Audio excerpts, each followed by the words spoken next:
నా శక్తి నాకు కావాలయా, నీ పరలోక అభిషేకం కావాలయా. ప్రార్థన శక్తి నాకు కావాలయా, నీ పరలోక అభిషేకం కావాలయా. యేసయ్యా కావాలయా, నీ అభిషేకం కావాలయా.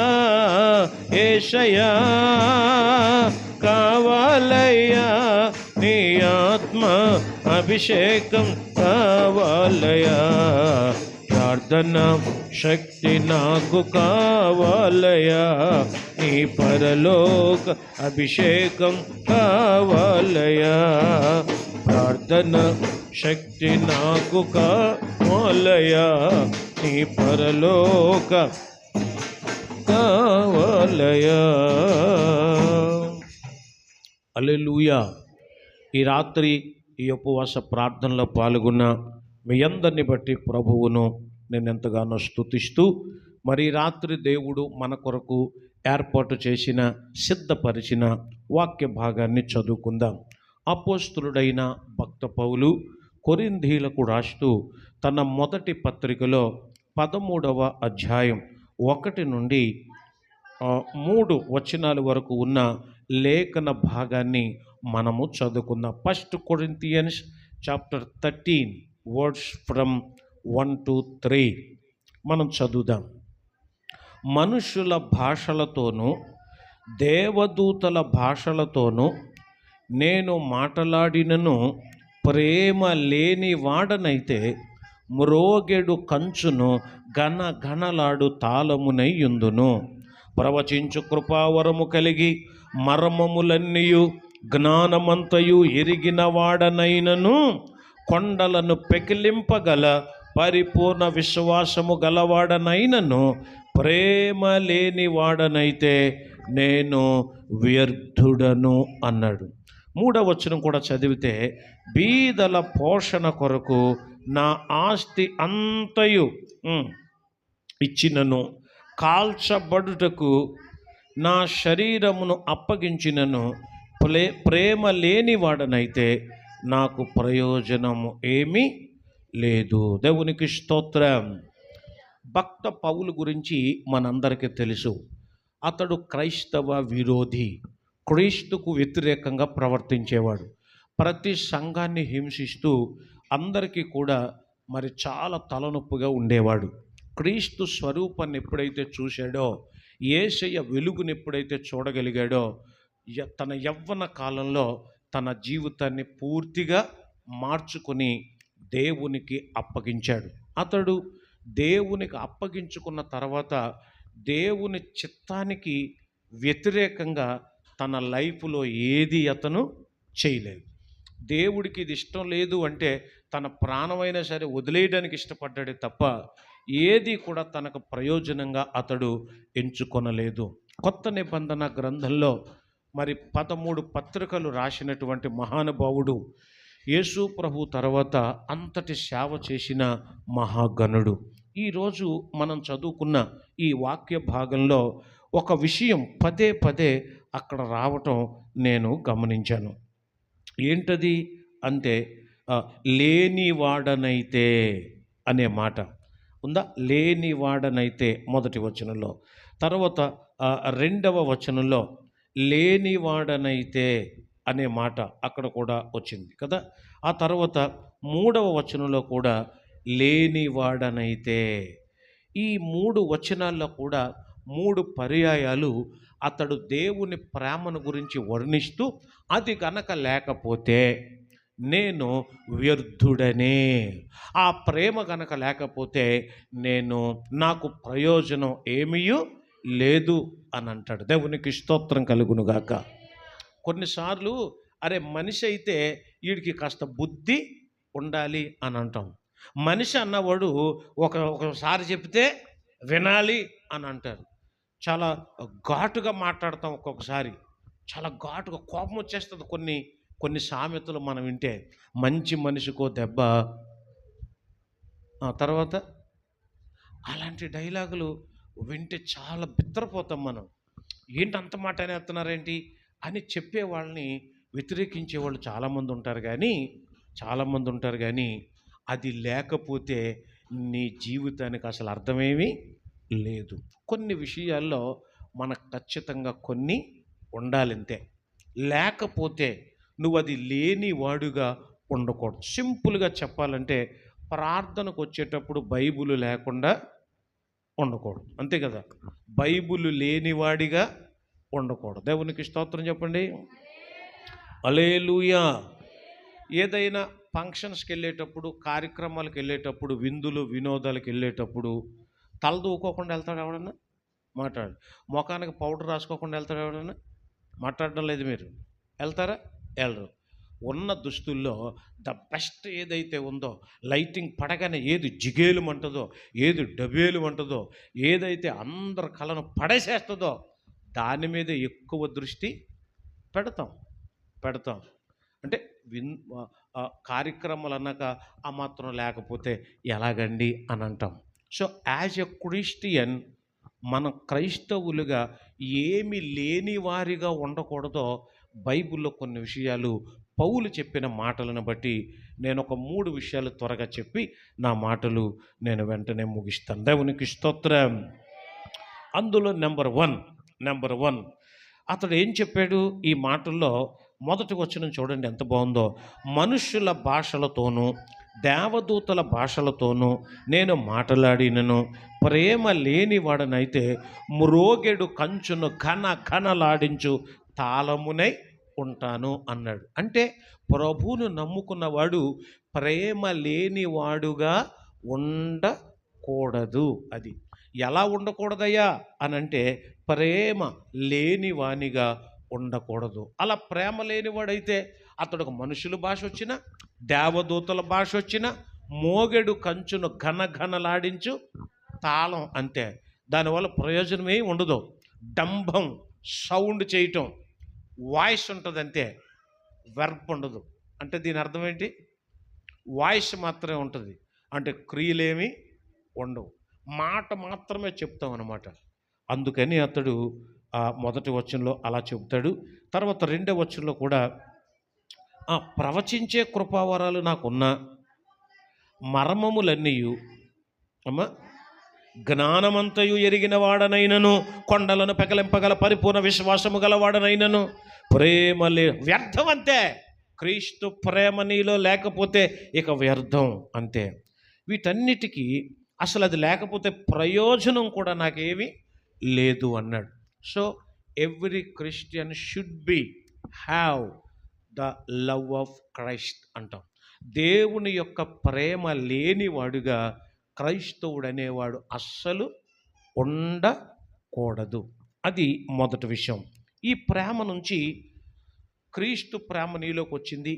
క్రీస్తు నిన్ను ప్రేమించాడు, నువ్వు క్రీస్తును ప్రేమించావు. ఆ ప్రేమ నుండి నిన్నెవడైనా ఎడబాస్తున్నాడు అని అనుకోండి, ఏదైనా అడ్డు వచ్చింది అనుకోండి, క్రీస్తుకు నీకు మధ్య ఏదైనా అడ్డు వస్తే అప్పుడు క్రీస్తును గనక నువ్వు వదిలేసిన వాడవు అయితే నీ ప్రేమంతా నటన, నీ భక్తి అంతా నటన, పైకి వేషధారణగా ఉన్నాం తప్ప ఒరిజినల్గా మనలో ఏమీ లేదు అని అర్థం.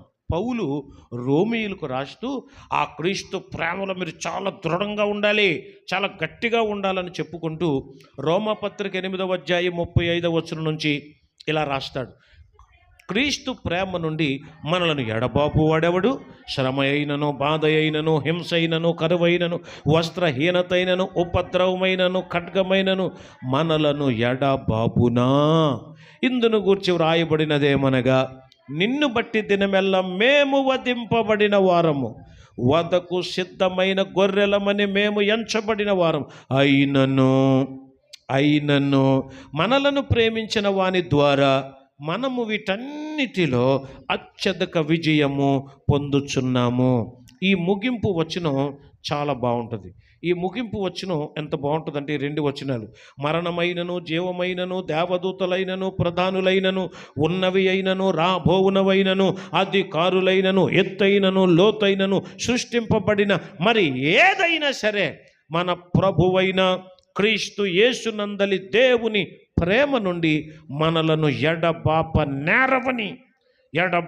నేరవని రూఢిగా నమ్మాడైనంతే. దేవునికి స్తోత్రం. పౌలు క్రీస్తును తెలుసుకున్న తర్వాత, క్రీస్తులోనికి వచ్చిన తర్వాత, అతడు బాప్తీసం పొందిన తర్వాత మధ్యలో వచ్చే కరువు దేవుని నుండి అతను దూరం చేయలేకపోయింది. వస్త్రహీనత అతన్ని దూరం చేయలేకపోయింది. అధికారులు అతన్ని దూరం చేయలేకపోయారు. ప్రతిదీ కూడా, ఆఖరికి మరణం కూడా క్రీస్తు నుండి అతన్ని వేరు చేయలేకపోయింది. ఈ మాటలు నేర్చుకుంటున్న మనందరం కూడా మధ్యలో ఏదో ఒక చిన్న ఇబ్బంది వస్తే దేవుడి నుంచి వేరైపోయే మన బలహీనమైన ప్రేమ ఈరోజు బలం పుంజుకోవాలి. దేవునికి స్తోత్రం కలుగునుగాక. అసలు ఉపద్రవమే అంటాడు ఆయన, అసలు మరణమే అంటాడు ఆయన. అవన్నీ అడ్డొచ్చినా సరే నన్నెవడు దేవుని నుండి వేరు చేయలేడు. మధ్యలో దేవుడికి నీకు మధ్యలో ఎవడొచ్చినా సరే, ఏ పరిస్థితులు వచ్చినా సరే, అది దాని మీనింగ్. మనమైతే చాలా చిన్న చిన్న విషయాలు కూడా దేవుడికి దూరం అయిపోయే పరిస్థితుల్లో ఉన్నాం. చాలామంది చాలా నెగ్లిజెన్సీ, నిర్లజ్జ అంటారు. ఇది ఎంత నిర్లక్ష్యం చేస్తున్నావో దేవుడు కూడా మరి నిన్ను నిర్లక్ష్యం చేయాలి కదా. నువ్వు నిర్లక్ష్యం చేస్తే మరి ఆయన కూడా నిన్నేం చేయాలి? నిర్లక్ష్యం చెయ్యాలి, అంతే. So you should give a first priority, that means the top priority to your God. నీ దేవుడికి నువ్వు మొట్టమొదటి ప్రాధాన్యత నీ ఫస్ట్ లవ్ విత్ జీసస్, అంతే. ఆయన మాట నీ నీ బాటలను సరిచేయాలి. ఆయన ప్రతి చూపు నీ జీవితాన్ని పరిపూర్ణంగా మార్చాలి. అలాంటి ప్రేమ మరణమంతా బలవంతమైంది అన్నాడు దేవుని యొక్క గ్రంథంలో. కాబట్టి మొట్టమొదటిగా క్రైస్తవులమైన మనందరం ఏమీ లేని వారిగా ఉండకూడదు. నెంబర్ 1 చెప్పండి, ప్రేమ లేని వానిగా ఉండకూడదు. నెంబర్ 2 త్వరగా చెప్పి నేను వెంటనే ముగిస్తాను. రెండవది యాకోబు పత్రిక 2వ అధ్యాయం 26వ వచనం. యవనస్తులు తీస్తే ఇంకా బాగుంటుంది అనుకుంటున్నాను నేను. యవనస్తులు తప్ప అందరూ తీస్తున్నారమ్మా. అది చదవండి. ప్రాణము లేని శరీరం ఎలాగూ మృతమో అలాగే క్రియలు లేని విశ్వాసమును మృతమే. అది విషయం, మృతమే. అది క్రియలు లేని వానిగా నువ్వు ఉండకూడదు. నాకు మా అమ్మ అంటే చాలా ప్రేమ అండి, తల్లి కూడెట్టం. మా నాన్న అంటే చాలా గౌరవం అండి, నాన్న మాట వినవు. అంటే క్రియ నీలో లేదు. అందుకని ఇక్కడ అంటాడు, ప్రాణము లేని శరీరం ఎలాగో మృతమో, ప్రాణం లేని శరీరం మృతమైంది అంటే చచ్చిపోయింది, అది మరణించింది. అలాగే క్రియలు గనక లేకపోతే నీలో ఉన్న విశ్వాసం కూడా నీ విశ్వాసం చచ్చిపోయింది. బ్రతికిందని అనుకుంటున్నావు నువ్వు, అంతే. ఏం లేదు, చచ్చిపోయింది, అంతే, చచ్చిపోయింది. క్రియలు లేని విశ్వాసం మృతమే. నీ విశ్వాసం క్రియారూపకం దాల్చాలి.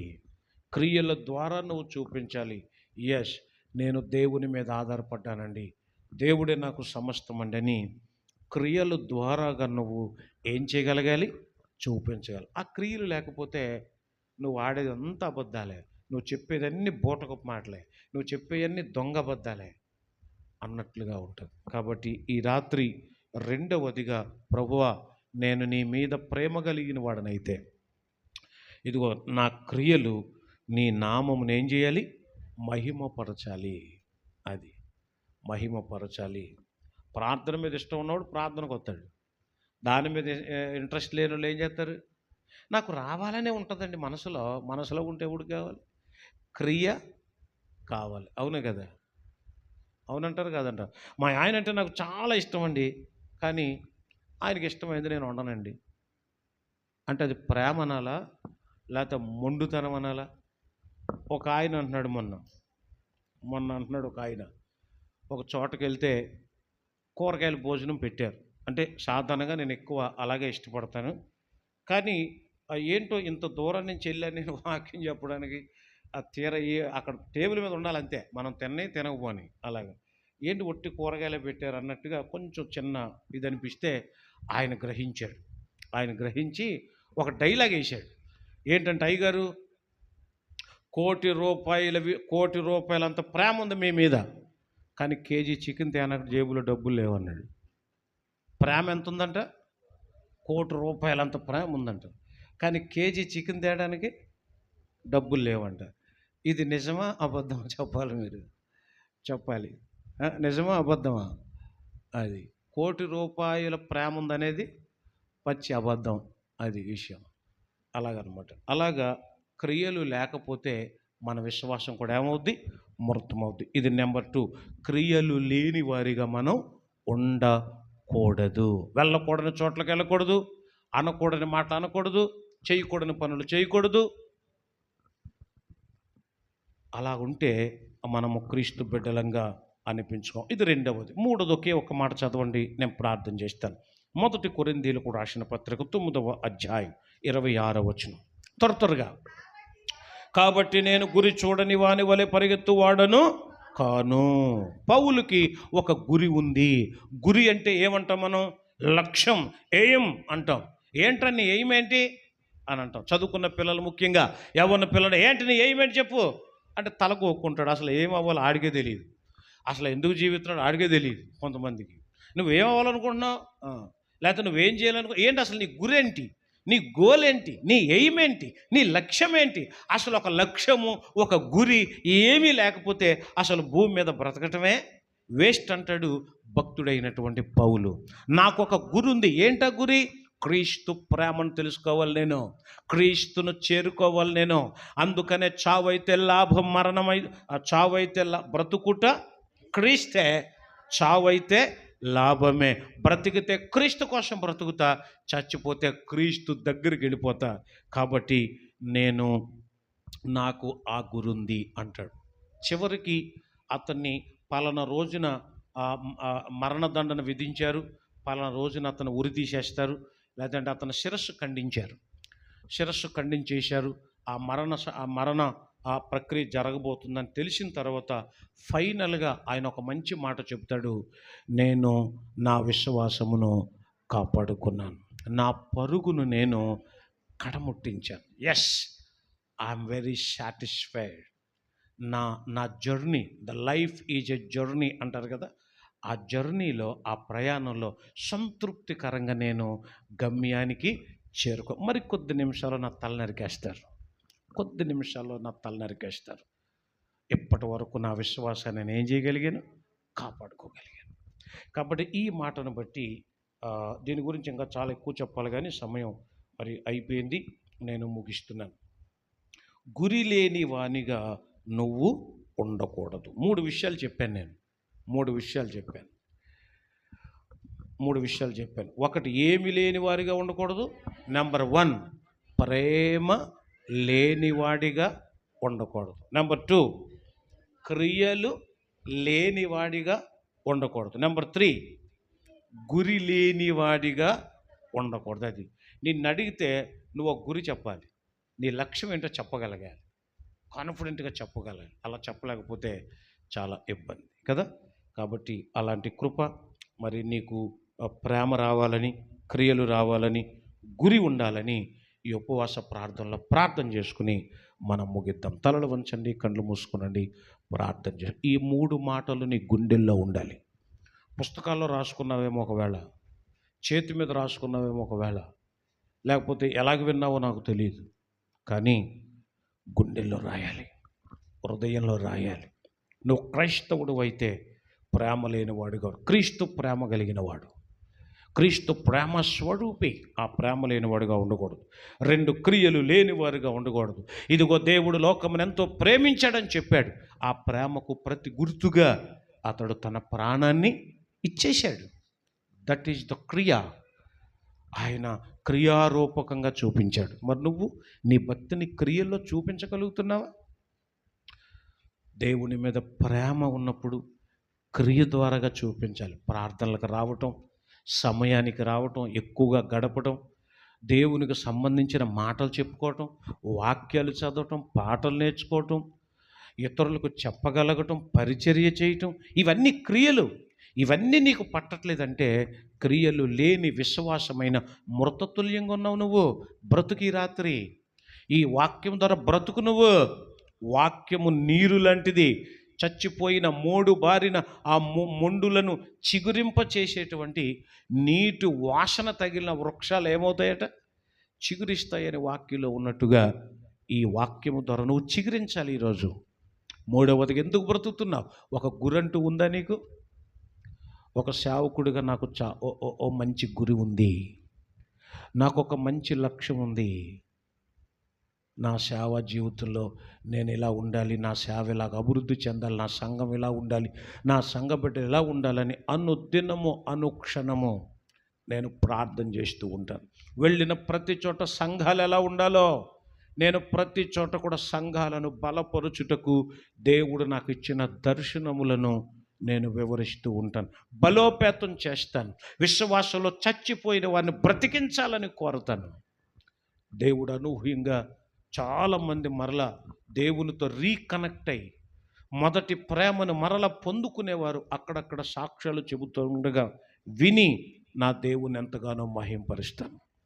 కాబట్టి రాత్రి ఈ మాటలు విన్న నీవు నీ మొదటి ప్రేమను మరల నువ్వు సంపాదించాలి. నీకు ఒక గురంటూ ఉండాలి. ఏం చేయాలనుకుంటున్నావంటే ఊరికినే ఏం అయోమయంగా ఉండకూడదు. ఒక గురి కలిగి ఉందాం. అట్టి కృప దేవుడు దయచేయునుగాక. ప్రేమ కలిగిన మా తండ్రి, మీకు వందనాలు స్తోత్రాలు చెల్లిస్తున్నాం. గడిచిన కాలమంతా మీరు కాచి కాపాడారు. ఇదిగో ఈరోజు ఈ ఉపవాస ప్రార్థనలో మీరు నేర్పించిన గొప్ప విషయాల కొరకై స్తోత్రాలు. ఇదిగో లేని వారిగా ఉండకూడదు. ఏమి లేని వారిగా ఉండకూడదు, ప్రేమ లేని వారిగా ఉండకూడదు, క్రియలు లేని వారిగా ఉండకూడదు, గురి లేని వారిగా ఉండకూడదు. అలాంటి అనుభవంలోనికి మా సంఘ బిడ్డలను, అలాగే పరోక్షంగా లేకపోతే ప్రత్యక్షంగా వినుచున్న మరి బిడ్డలకును ఈ వాక్యం విన్న ప్రతి ఒక్కరికి కలిగించుమని, తదుపరి మా ప్రతి మాటలోనూ ప్రతి విషయంలోనూ మీరే మాకు తోడుగా ఉండి నడిపించి మహిమ ఘనత ప్రభావాలు పొందుకోమని యేసయ్య పరిశుద్ధ నామములో ప్రార్థించుచున్నాము పరమ తండ్రి, ఆమేన్. పరలోకమందున మా తండ్రి, మీ నామం పరిశుద్ధపరచబడునుగాక, మీ రాజ్యం వచ్చునుగాక, మీ చిత్తం పరలోకమందు నెరవేరుచున్నట్టు భూమి యందును నెరవేరునుగాక. మా అనుదిన ఆహారం నేడు మాకు దయచేయండి. మేడల అపరాధం చేయవని మేము క్షమించిన ప్రకారం మా అపరాధాలు మీరు క్షమించండి. మాము సోదరులకు తెగ కీడుని తప్పించండి. రాజ్యము శక్తియు మహిమ నిరంతరం మీరై ఉన్నారు తండ్రి, ఆమేన్. తండ్రి అయిన దేవుని ప్రేమ, కుమారుడైన క్రీస్తు కృప, పరిశుద్ధాత్మ యొక్క అన్యోన్య సహవాసం, సమాధానం ఇక్కడ కూడిన మనకు లోకములను పరిశుద్ధులకు ఆయన వచ్చు పర్యంతము తోడయుండును గాక, ఆమేన్. యేసు రక్తమేంచాయి, ప్రవేశ రక్తమేంచాయి, ప్రవేశనామునకు సంపూర్ణ విజయం కలుగును గాక, ఆమేన్.